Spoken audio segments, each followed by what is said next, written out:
Всем привет, меня зовут Богдан. Каждый вечер я играю в Team Fortress 2 после садика.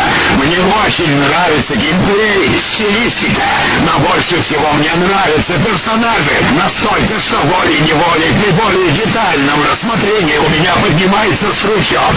Однажды я решил посмотреть правила 34 по своей любимой игре. Это было незабываемо. Мой член пульсировал, мои яйца потели и раздувались. Я не удержался и смачно передернул на эти мускулистые, мужественные образы.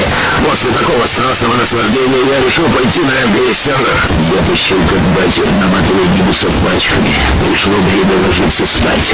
Мои грязные мысли не давали мне покоя до часа ночи, и я наконец смог уснуть. Вдруг я просыпаюсь на гармониду, и из-за угла выходит крайне горячий, потный, мускулистый пулеметчик и говорит мне: «Малыш, что ты делаешь?» Только от одной этой фразы я чуть не кончил.